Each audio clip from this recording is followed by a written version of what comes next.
Buenas noches. Elección de magistrados y agenda judicial. De esto hablaremos en 8 en punto.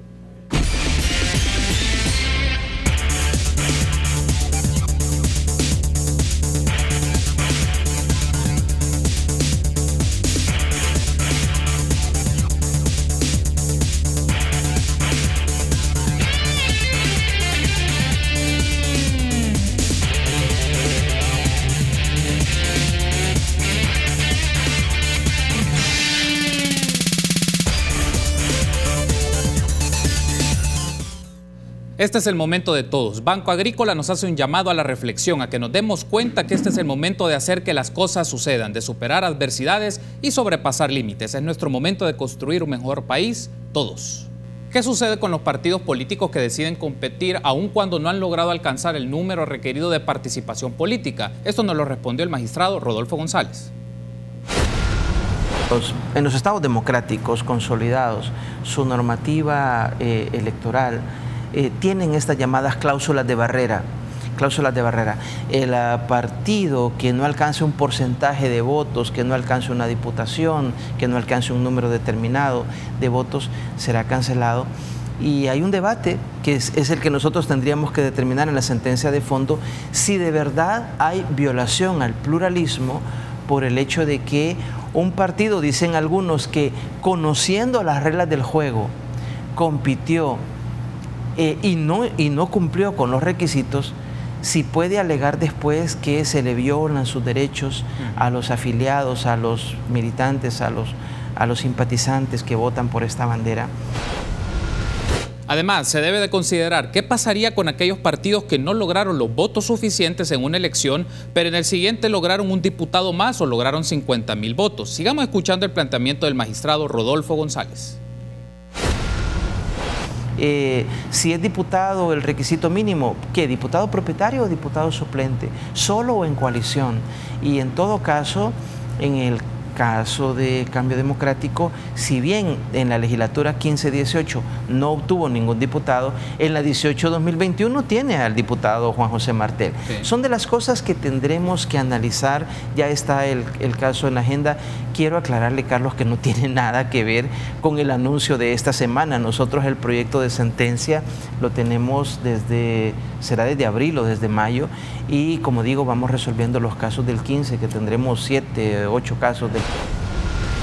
En ese caso, para hablar de este tema y ampliar desde la perspectiva técnico-jurídica a nivel constitucional, es un gusto para mí saludar y recibir en 8 en punto a Manuel Escalante, abogado del IDUCA. Y también está conmigo Enrique Argumedo, ex magistrado de la Corte Suprema de Justicia. Buenas noches, caballeros, bienvenidos a 8 en punto.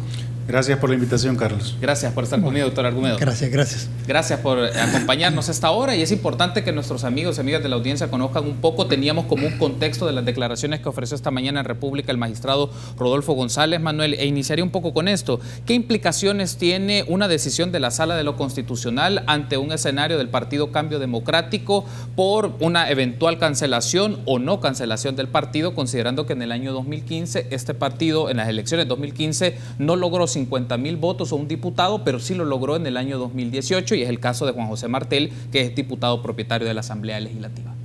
Quizás antes de ver puntualmente este aspecto, habría que traer a cuenta también uno de los elementos que siempre se le criticó, uno de los puntos que se le criticó constantemente a la Sala de lo Constitucional, y es que no resuelve los casos de acuerdo al orden en que los recibe, sino que va resolviéndolos en relación a lo que ellos consideraban más importante en el momento, ¿no? Por eso incluso tuvimos algunas resoluciones de la sala que se dictaron 48 horas después de haber presentado la demanda, ¿no? Entonces, esa política de ir eligiendo los casos que consideraba como políticamente, digámoslo así, más relevantes o más urgentes en ese instante, creo que le está pasando la factura el día de hoy, porque dejaron este caso que, si no me equivoco, viene desde el 2015, desde esa legislatura, ¿no? 2015-2018, hasta el día 2000, estamos ahora 2018, 3 años, no se ha pronunciado una resolución de fondo, y ahora que pareciera ser lo dejaron para después. Estamos en un contexto en el cual ya ese asunto que no era importante ahora es medular, porque ya un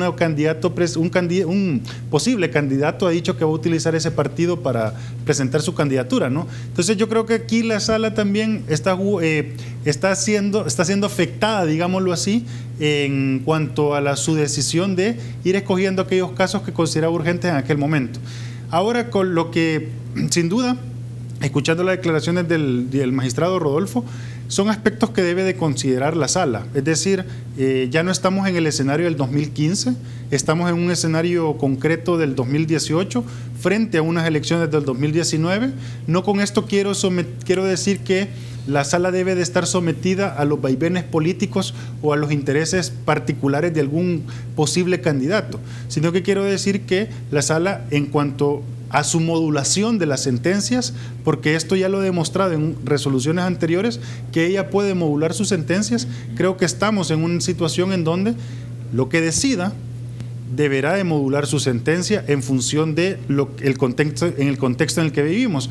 Y luego, por esto termino, también hay que considerar que la sala está de salida, ¿no? O sea, es decir, prácticamente estamos en las últimas 3 semanas de esta conformación de la sala de lo constitucional. Entonces, también creo que debe tener en cuenta que no tomar decisiones tan apresuradas, porque ya en el pasado en el país hemos visto instituciones que toman decisiones apresuradas y 15, 20 años después estamos sufriendo las consecuencias, ¿no? Aquí hay un aspecto que ha mencionado Manuel y vale la pena escucharle sobre esto, doctor Argumedo, porque en 2015, en octubre del 2015, lo mencionamos ahora en la mañana con el magistrado Rodolfo González, el Tribunal Supremo Electoral decidió no cancelar al partido Cambio Democrático porque violentaba la disposición constitucional del pluralismo de los partidos políticos. Manuel menciona, han pasado 3 años y aparece este punto, cómo la Sala de lo Constitucional podría ejercer un tema de un control ante esta situación. Me gustaría tener su valoración, su análisis sobre esto, es qué implicaciones tiene esto y también el carácter tiempo. Aparece 2015, si se pudo haber hecho un ejercicio de control, se pudo haber realizado semanas después o algún tiempo después del 2015, pero ahora que estamos en una coyuntura electoral, pues esto genera un ruido, genera una discusión bastante marcada también en la opinión pública. Bueno, partamos de esto.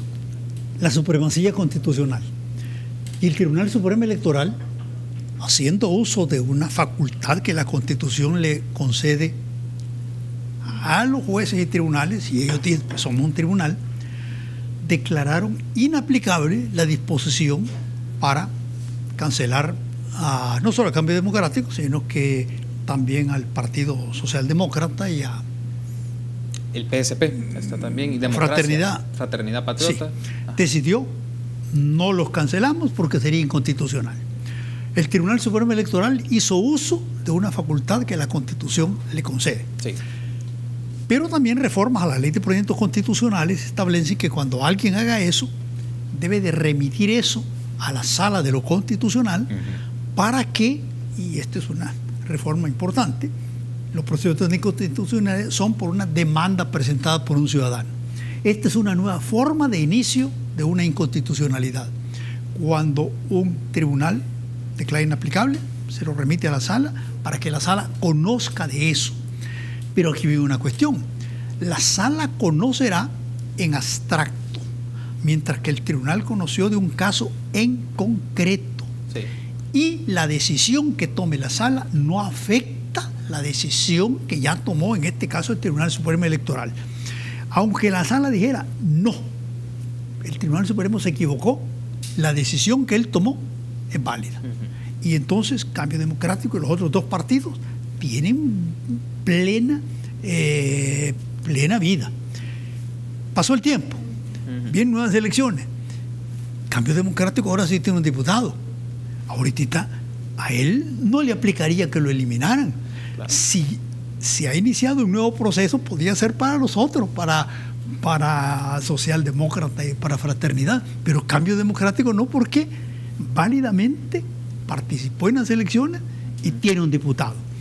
Sí, como se ha dicho, pues pareciera que la resolución de la sala va a ser un poco tardía, pero ahora que está de moda hablar tanto de fútbol, hasta el último minuto es habilitado, y un penalti o qué sé yo, y cuánto por Dios han decidido en tiempo agregado.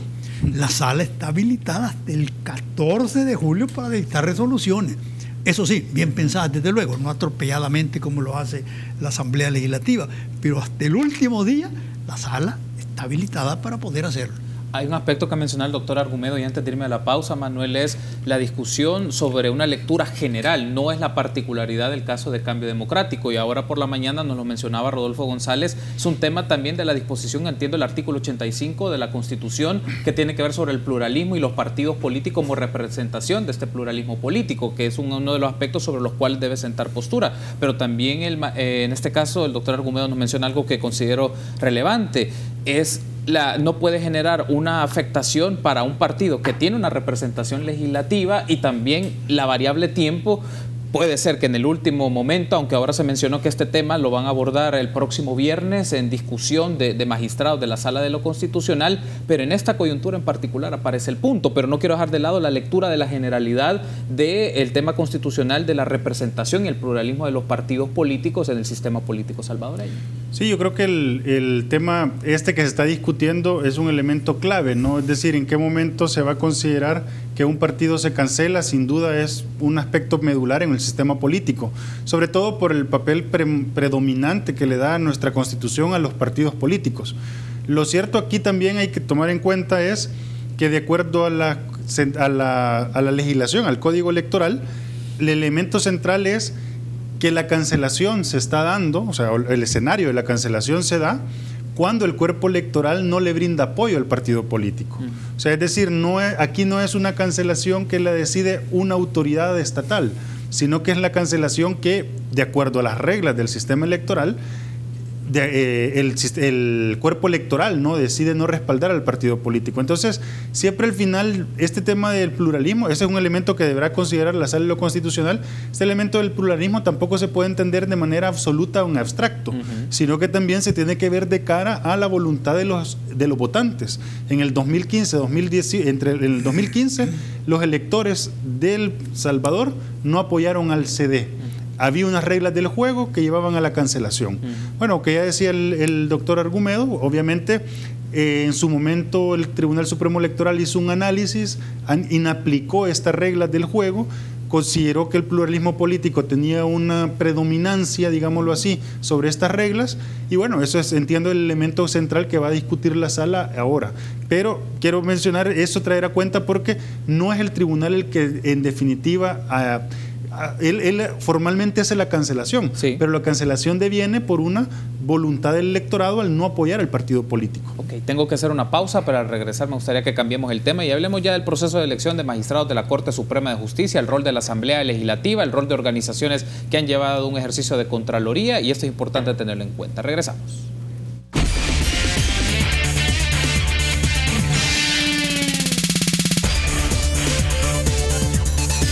Banco Promérica cuenta con la garantía de rapidez en todas sus cajas, donde te atienden en 20 minutos o menos. Continuamos entonces la discusión en 8 en punto con Manuel Escalante y el doctor Enrique Argumedo. Ahora hay otro aspecto que quiero aprovechar y hablemos del proceso de elección de magistrados de la Corte Suprema de Justicia. Ya abordaremos si hay un eventual demora y qué escenario ocurriría a nivel institucional si el 16 de julio no se tienen magistrados de la Sala de lo Constitucional en particular. Pero antes le pido a producción que transmita unas declaraciones que brindó Chafik Handal, que él es miembro de la subcomisión política que está llevando el proceso de entrevistas. Escuchemos lo que dijo y luego escuchamos las valoraciones de nuestros invitados.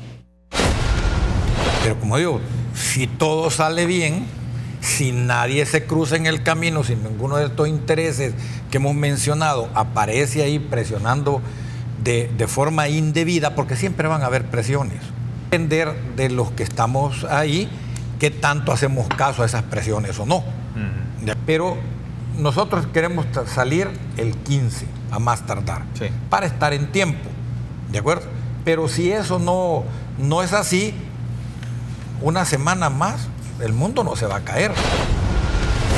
Bueno, entonces ahí teníamos las declaraciones de Chafik Handal, Jorge Chafik Handal, y mencionaba un aspecto: el mundo no se va a acabar, digamos, tal vez es la frase más llamativa, pero también mencionaba, hay presiones y pueden existir mecanismos de presión de intereses que quieren predominar en la selección de los candidatos o candidatas que se constituyen magistrados o magistradas de la Sala de lo Constitucional. Doctor Argumedo, me gustaría tener su apreciación por esto, por el tema temporal. ¿Qué pasaría si se llega al 16 y no hay una decisión de la Asamblea Legislativa? Mal, si lo ideal es hacer las cosas correctamente. nos tardamos 2 días. Vaya, pudiera parecer nada. Pero pueden ser 20. Ya hemos tenido experiencias que no se elige al fiscal en tiempo, al procurador para defensa de los derechos humanos. Bueno, por ahí juega la figura del adjunto, que a mi juicio es inconstitucional, pero bueno, la sala dijo que era admisible que el adjunto, aquí no hay adjuntos, pudieran haber suplentes, pero tampoco solo quedaría un suplente, no se podía formar la sala de lo constitucional, que es un tribunal constitucional. ¿Cuánto tiempo vamos a pasar sin ella? Miren, si nos tardamos mucho, yo casi podría acordarme de lo que dijeron los constitucionalistas franceses después de la Revolución Francesa. Toda sociedad en donde no estén garantizados los derechos carece de constitución. Entonces nosotros no tendríamos constitución. ¿Por qué? Porque alguien quiere reclamar amparo, no tiene dónde ir. Quiere plantear una inconstitucionalidad, no tiene dónde ir. El habeas corpus sí me dirán en las cámaras del interior del país. Y dicen, van a tener que ir a otro lado. Si no existe un tribunal constitucional, no están garantizados los derechos. Y diciendo lo que decían los constitucionalistas franceses, careceríamos de constitución. O sea, básicamente, como lo plantea doctor Argumedo, es que se puede tener un paréntesis de no cumplimiento de garantías constitucionales. ¿Lo podemos decir de esta manera? Sí. No es lo correcto eso, no es lo correcto eso. ¿Quién podría salir en auxilio de una persona? Bueno, a lo mejor los jueces con la inaplicabilidad, pero no todos los jueces están dispuestos a entrar a eso. Y hay casos en donde tal vez no llega a los niveles de los jueces. Es sumamente delicado eso, es sumamente grave. Me podrán decir, pero mira, en 1994 sí se dio eso. Pero la cosa cambia. La cultura constitucional de 1994 no es la de ahora. Las demandas que se presentaban de inconstitucionalidad eran pocas. Ahora la ciudadanía ha tomado conciencia de lo que es la Constitución, de lo que debe ser el respeto de la Constitución. Existen ONGs interesadas en eso. Así es que no nos podemos dar el lujo de pasar unas semanas en un tribunal constitucional. Deben de ponerle el empeño, y aunque no me lo están preguntando, en la lista de los 30 hay personas con suficiente capacidad para poder elegir sin retraso ninguno. Es más, ya vamos a abordar este aspecto, doctor Argumedo, porque también el panel internacional emitió un posicionamiento de perfiles en favor y de perfil en contra, pero ya vamos a abordar ese punto y cuáles han sido las reacciones, por ejemplo, del consorcio que está llevando, el consorcio que lleva el proceso de elección o el consorcio por la transparencia, pero también otras organizaciones, ISD, entre otras, que han sentado su postura. Pero antes me gustaría escucharte sobre esto que estamos debatiendo, qué escenarios o qué implicaciones tiene del no constituir un tribunal constitucional en la fecha ya establecida para eso. Y para ello me gustaría que escuchemos las declaraciones de Rodolfo González sobre este tema y luego me gustaría tener tu apreciación sobre esto, Manuel. De régimen de excepción de facto. En el régimen de excepción hay ciertos derechos que no se pueden ejercer. Libertad de expresión, derecho de reunión, algunas garantías del debido proceso penal. Bueno, si no hay un tribunal que dé garantías para los derechos fundamentales, es como si estuviéramos en una situación de régimen de excepción de facto. A eso nos enfrentamos el 16 de julio si la Asamblea no ha elegido en tiempo. Si hay un diputado que piensa que eso no es grave porque que no se acabe el mundo, pues no sé, es la percepción de un diputado. Pero sí es grave desde la perspectiva institucional, no una acefalía. Bueno, hay un presidente que continúa, que puede tomar decisiones administrativas, pero lo jurisdiccional, que es lo que se resuelve colegiadamente en la sala, no hay posibilidad. El término utilizado por el magistrado González, régimen de excepción de facto. Manuel, ¿tú compartís esta apreciación o es una apreciación desmesurada o cómo lo ves? Creo que el magistrado utiliza la figura un poco más didáctica, ¿no? Más que técnica, es decir, para traer a cuenta que si no existe un tribunal constitucional o una sala de lo constitucional integrada, lo que va a ocurrir es que no va a existir el tribunal que pueda defender los derechos de los ciudadanos frente al ejercicio del poder político, es decir, el ejercicio del resto de órganos. Entonces yo creo que aquí lo utiliza más como una figura, ¿no? Y no tanto como un aspecto más técnico, ¿no? O sea, es decir, si lo vemos desde perspectiva técnica, no estaría de acuerdo en decir que es un régimen de facto, no un régimen de excepción de facto. Sin embargo, lo que sí me preocupa a mí de las declaraciones del diputado es el menosprecio o la poca importancia que le está dando a la lógica del Estado de Derecho. O sea, es decir, nuestra Constitución establece el control concentrado de constitucionalidad y dentro de él, que es el artículo 174, establece puntualmente la sala de lo constitucional para ejercerlo.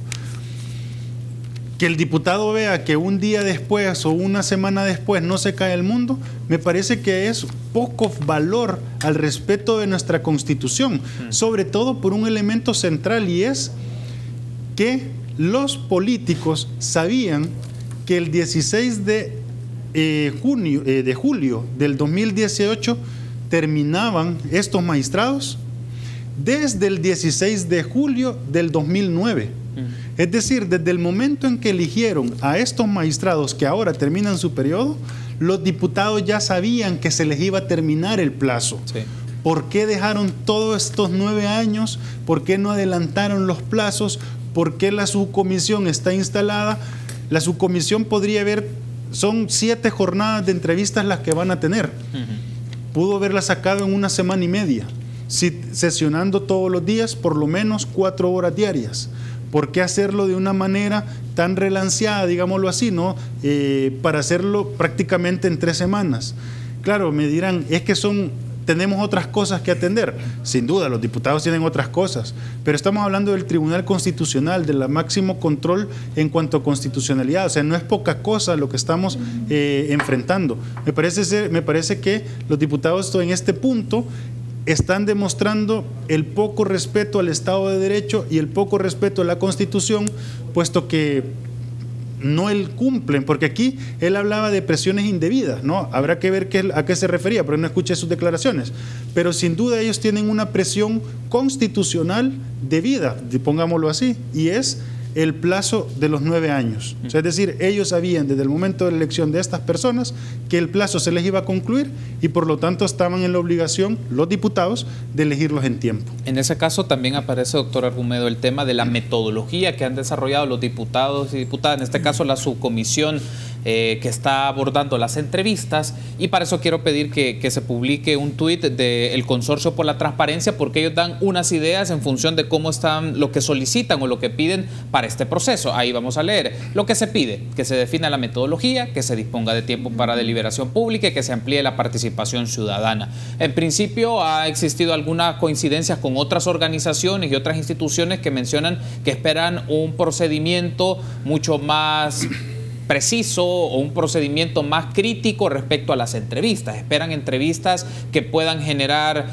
reacciones y posicionamientos en su conocimiento constitucional y en su filosofía de derecho. Entonces, quiero escucharle sobre esto, doctor Argumedo, sobre la metodología que ha implementado hasta este momento la subcomisión y si está dando la información o lo suficiente para ir construyendo un criterio adecuado de los perfiles más indicados.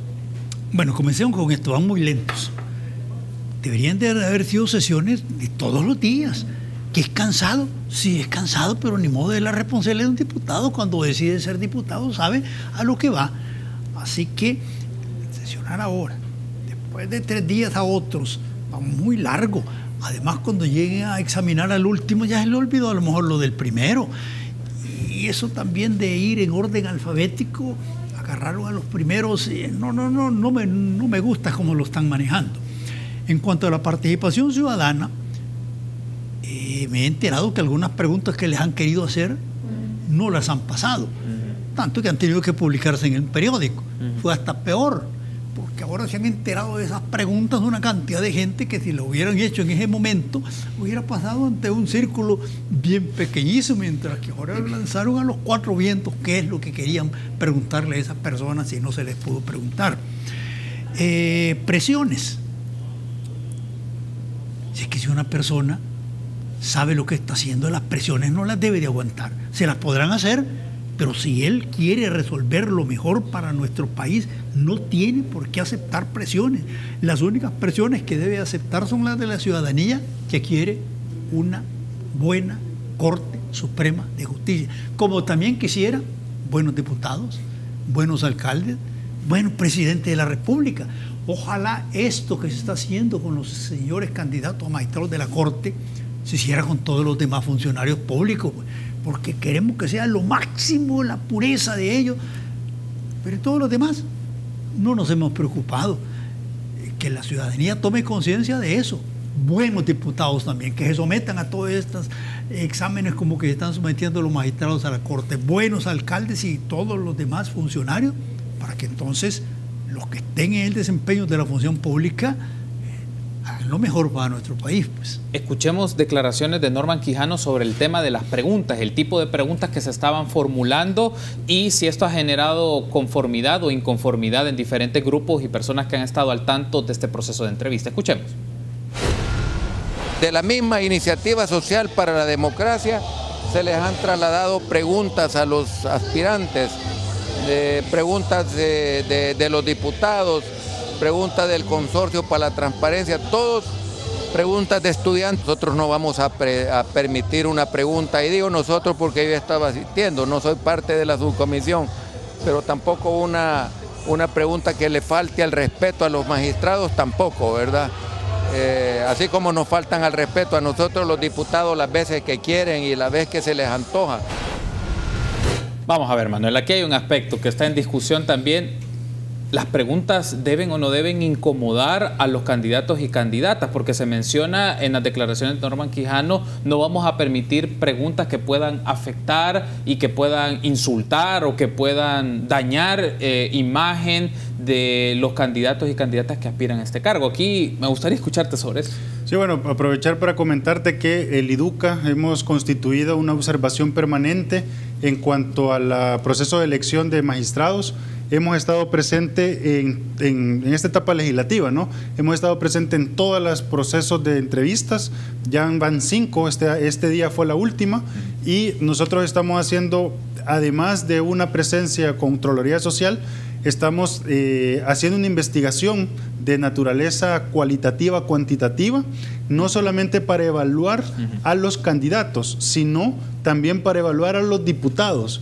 En cuanto a al ejercicio de las funciones que le corresponden. Bueno, al final de esto nosotros no vamos a sacar un informe, como usualmente hacen otras instituciones. Nosotros como universidad lo que vamos a elaborar es un artículo académico publicado en una revista científica, ¿no? Analizando un poco sobre el actuar de nuestras autoridades en la elección de otras autoridades. Pero bueno, volviendo al punto que tú me planteabas, por lo menos que yo he estado presente en 4 de las 5 oportunidades, procesos, realmente las preguntas que se han planteado, por lo menos los que han leído los diputados, no han sido preguntas que dañen a la moral, no han sido preguntas que dañen o que ofendan a los candidatos. Hubo un momento, en la tercera, si no me equivoco, jornada, que se dio la situación en donde una licenciada, una abogada, planteó una serie de preguntas cuando le correspondió a la Procuradora General dar porque es una de las candidatas, ¿no? Sonia Cortés. Entonces, exactamente. Entonces, cuando a ella le correspondió dar su entrevista, una abogada presentó una serie de preguntas y los diputados comenzaron a mencionar que eran preguntas ofensivas para la procuradora, e incluso alguno mencionó que eran preguntas que hablaban sobre el funcionar de la Procuraduría General de la República y que ellos no estaban para evaluar a la Procuraduría, ssino para evaluar a la candidata.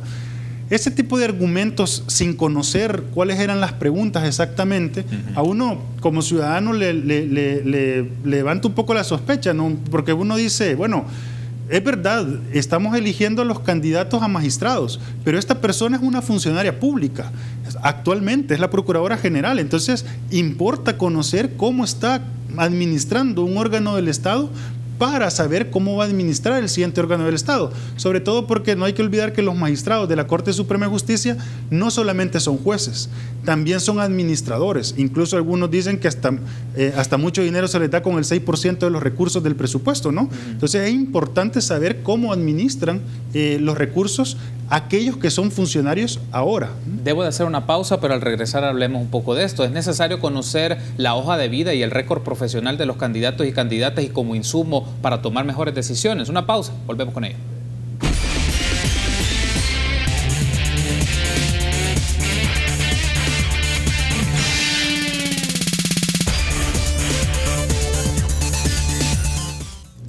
Continuamos en 8 en punto discutiendo con Manuel Escalante y Enrique Argumedo sobre la agenda de carácter judicial, pero en específico el proceso de entrevistas y el proceso de elección de magistrados y magistradas a la Corte Suprema de Justicia. Quiero incorporar otro elemento, doctor Argumedo, y escucharle sobre esto. El panel independiente elaboró un informe del proceso de tanto del Consejo Nacional de la Judicatura, pero también emitió una postura recomendando a la Asamblea Legislativa ciertos perfiles, algunos a considerar, otros no. Entre los que no consideraban estaba María Luz Regalado, Carlos Rafael Pineda, Sonia Cortés de Madrid, y los que sí tenían que considerar, por ejemplo, Martín Rogel, Oscar Luna, Carlos Sánchez, entre otros perfiles. A lo que quiero llegar y tener su apreciación es que en otro espacio de entrevista hablé con el ex magistrado Mario Solano, y él emitió una postura diciendo de que la participación de este panel era una injerencia, porque estaba dando posicionamiento de nombres en particular y que eso podría influir en la toma de decisiones. ¿Usted comparte un criterio de estas características,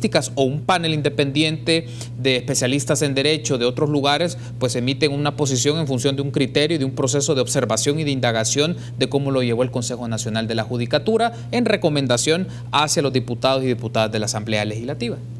Mire, en primer lugar, me gustaría saber, yo no he visto el informe, es nada más lo que dijo, si ellos justifican por qué apoyan a estos y eliminan a los otros. Porque si tanto se habla de que debe razonar y motivar, y si ellos simplemente dicen este me gusta y este no me gusta sin dar explicación, estarían cometiendo el mismo pecado. Desearía que hayan explicado por qué uno, por qué otro. En cuanto a lo que dijo el doctor Solano, le voy a decir, el doctor Solano, yo tengo un gran respeto, me agrada oírlo, realmente es una persona que viene a estos programas a dar cátedra, pero ahí difiero con él. Cualquiera puede opinar y decir lo que quiere, y eso no es injerencia, pues. Alguien habrá dicho, yo creo que sería conveniente, sin mencionar nombres, que fuera fulano de tal, que fue secretario de la Sala de lo Constitucional, y alguien que siguió cursos en el derecho. Pues eso no es injerencia. Emitir una opinión, no creo que los señores miembros de la Asamblea Legislativa, una opinión de esas, dirán que esas son presiones. No, son opiniones valederas. Son opiniones valederas que ojalá hayan sido justificadas. Siento que los grupos estos tal vez quisieran una corte demasiado, le están poniendo algunos requisitos como que fuera lo máximo en todo el mundo. Mire, veamos esto. Okay. No lo andaba buscando de casualidad y dije, me encuentro con que José María Aznar, cuando era presidente del gobierno español, junto con el del Partido Socialista PSOE, no me acuerdo quién era, salieron las declaraciones que ya se iba a elegir miembros del tribunal, y los grupos del PSOE y del Partido Popular dijeron, hasta que José María Aznar se reúne con el otro, vamos a tomar otra posición. Y vamos a ver. Dos van a ir para el Partido Popular, que tenía mayoría, uno para nosotros, y nos vamos a poner de acuerdo en el otro. Aún con eso, el Tribunal Constitucional Español es un tribunal respetable. Y en Costa Rica han llegado gente que han sido ministros, y el Tribunal de Costa Rica es un tribunal respetable. Yo no creo que alguien, porque haya sido ministro, esté descartado de poder ser miembro de la Sala Constitucional salvadoreña. Me había trazado la idea de no mencionar nombres, y sin embargo voy a mencionar a alguno aquí, que no está entre los 30 en juego. Francisco José Barrientos. A juicio de muchos, era una persona que merecía estar en esa lista de 30. No porque fue candidato a vicepresidente de la República por la Democracia Cristiana, pero lo fue con la otra Democracia Cristiana ya por 1984. ¿Cómo le vamos a andar sacando ahorita en el 2018 cosas del 94? Nombres, eso no. Y entonces se pierde la oportunidad de que una persona valiosa como Chico Barrientos pudiera haber llegado. Le estoy diciendo a alguien de los que no está en los 30. Yo no creo que alguien que tuvo alguna vinculación política debe estar totalmente excluido. Sí creo que alguien de los que son de hueso duro, eso sí no deberían de estarlo, pero cualquier otro que tenga su ideología de derecho o izquierda, no se le debe cerrar la oportunidad de llegar. Antes de irme a la pausa, Manuel, quiero escucharte sobre esto. Y el doctor Argumedo mencionaba algo interesante y creo que para efectos de nuestra audiencia es también esto. Aparecen organizaciones o gremios de abogados que insisten en que se debe hacer un proceso de medición, con mucha métrica, con mucho detalle, pero en la práctica ese tipo de mediciones pueden cumplir los propósitos de tener los perfiles más adecuados, no solo bajo los principios constitucionales, sino sobre la técnica constitucional y el conocimiento y la experticia sobre este campo. Y a veces no estamos entrando tanto en procedimientos o en temas de instrumentos, sino en los detalles fundamentales que se deben de conocer y del récord y de la historia profesional de estas personas para que puedan ser los mejores perfiles. Claro, incluso, es decir, si nos vamos a temas tan formalistas como publicación de libros, ¿no? Que es un criterio que hay muchas organizaciones que incluso hasta le dan un puntaje muy alto. O sea, es decir, una persona puede tener muchos libros, sí, pero puede ser una persona que no sea completamente honesta y que todos esos libros sean completamente plagios, ¿no? Entonces, eso no nos saca de la situación, es decir, el tema académico o el estar mostrando, como ya ha ocurrido incluso en algunas entrevistas que se han dado con candidatos a magistrados, en donde los candidatos han llevado su valija y van sacando uno a uno todos los libros que han ido publicando. No digo que esté mal, es decir, están contribuyendo a la cultura jurídica, pero lo importante es que los criterios o las razones por las que se eligen a estas personas deben de trascender lo meramente formal. El problema, y aquí menciono yo, por ejemplo, cuanto al panel de independientes, sí, pero yo estuve trabajando con ellos en alguna medida, pues en algunos talleres que realizaron, y uno de los elementos centrales que detectó el panel en el momento de elaboración del informe es un elemento que yo comparto completamente, y es la falta de documentación que tenemos en el país, no solo del proceso de elección de magistrados a lo largo de la historia, sino incluso no documentamos el actuar de nuestros funcionarios públicos. Hay muchos candidatos que son funcionarios públicos, pero no hay un registro de cómo han actuado a lo largo de todo este tiempo. Entonces, claro, esa falta de información, esa falta de documentación, al final nos lleva, en lugar de estar analizando su producción académica, su actitud frente a problemas concretos de la vida, o de la vida profesional me refiero, ¿no? El actuar de la ciencia jurídica o de la administración pública,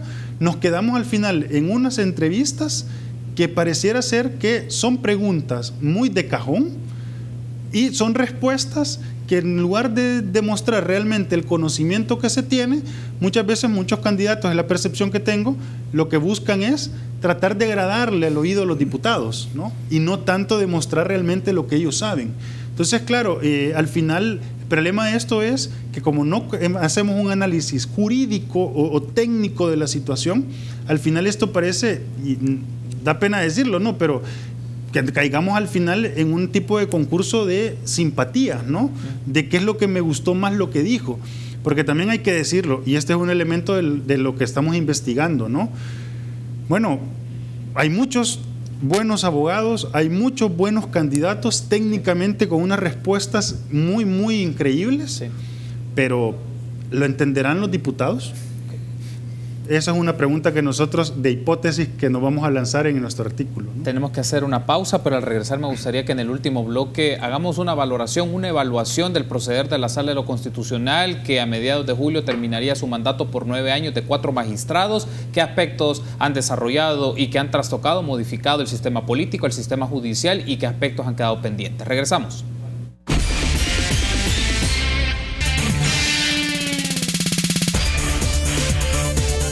Último bloque de la entrevista que tenemos este martes 26 de junio en 8 en punto con Enrique Argumedo y Manuel Escalante. Ahora me gustaría, tenemos poco tiempo, pero una intervención sobre valoraciones del trabajo de la Sala de lo Constitucional, Manuel. Y como entiendo, el caso del IDUCA ha llevado el proceso, la inconstitucionalidad de la ley de amnistía, no solo en el proceso de las entrevistas a los que perfilan a ser candidatos o candidatas a magistrados o magistradas, también en la audiencia de seguimiento que la Sala de lo Constitucional está haciendo. Y creo que ese puede ser un punto interesante para nuestra audiencia, es evaluación del trabajo de la Sala tras la declaratoria de inconstitucionalidad de la ley de amnistía.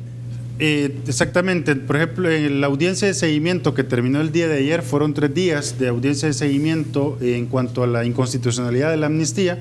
En esta ocasión, en esta segunda audiencia, nos dieron, la Sala de lo Constitucional nos habilitó un amicus curiae, o un amigo del tribunal. Es decir, nos pidió que diéramos insumos de cómo poder articular en El Salvador un marco legal de justicia transicional. Entonces, nosotros tuvimos una participación ahí, incluso en las redes, en la internet, en las redes sociales del IDUCA, está pues prácticamente el discurso que me tocó leer en cuanto al informe que presentamos, ¿no? Y aquí quizás tomando un poco tu pregunta, aprovechar para mencionar, y es que nosotros consideramos que la Sala de lo Constitucional, el elemento central de todas sus sentencias que ha dado, tanto las que han sido polémicas como las que no lo han sido, el elemento central siempre ha sido el respeto a los derechos humanos. Es decir, ese elemento ha sido como que siempre sus justificaciones de decisiones han estado sobre esa idea.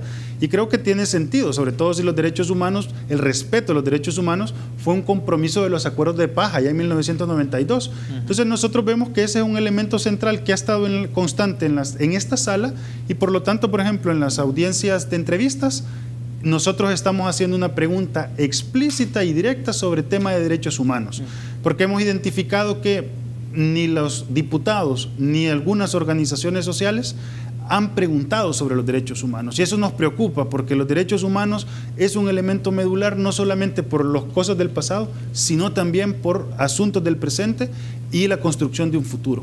Doctor Argumedo, ahora si hacemos una lectura, sé que 4 minutos resultarán insuficientes, pero sí una idea muy puntual para nuestra audiencia. ¿Qué aspectos hay que considerar del proceder de la Sala de lo Constitucional? Algunas sentencias han sido más discutidas o, como mencionaba Manuel, más controversiales o más polémicas, pero si lo vemos en su conjunto, ¿qué elementos destacaría usted como lo favorable y aquello que no ha sido tan favorable?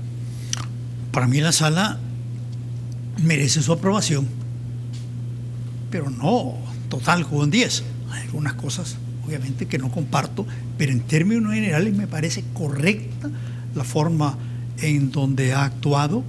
Yo sí creo que el juez debe desempeñar un papel de activismo judicial, no debe de convertirse en un arqueólogo, como le llamaba Néstor Pedro Sagüez, del derecho buscando qué se dijo hace 50, 60 años y eso que descubrimos así debe de ser, sino que el derecho va evolucionando, todo cambia, y se ha repetido miles de veces, la Constitución de Estados Unidos es una desde su independencia y se ha actualizado gracias a los jueces.